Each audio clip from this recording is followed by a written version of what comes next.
Hello students, NCERT गणित कक्षा 12वीं में आप सभी का एक बार फिर से स्वागत है।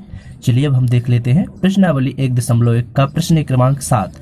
तो आज हम प्रश्न क्रमांक 7 को सॉल्व करते हैं, जिसमें पूछा गया है कि तुल्यता संबंध क्या है।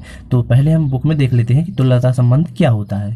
तो चलिए देखिए, तो इसमें दिया है परिभाषा, ए पर परिभाषित संबंध आर एक तुल्यता संबंध कहलाता है यदि आर सौतुल्य है, सममित है तथा संक्रामक है। तो हम लोग सौतुल्य, सममित, संक्रामक तो जान ही चुके हैं कि कैसे हम सौतुल्य, सममित तथा संक्रामक को चेक करते हैं। यदि तीनों निकल आते हैं तो हमारा जो फलन होगा वो तुल्यता संबंध कहलाएगा। तो अब हम देखते हैं इसको।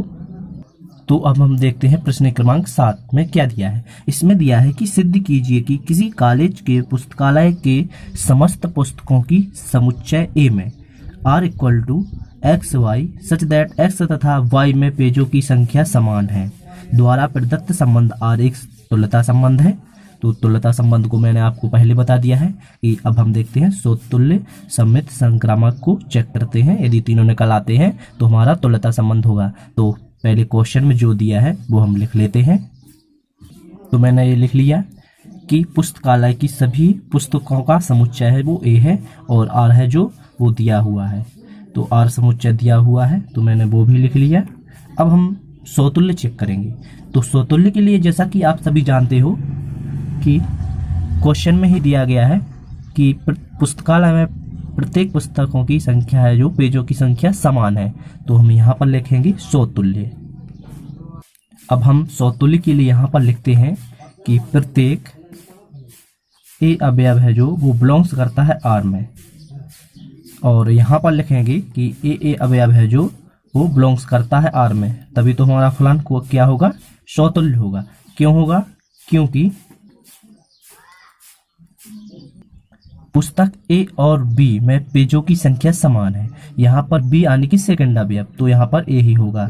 यहाँ पर हम ए ही लिखेंगे।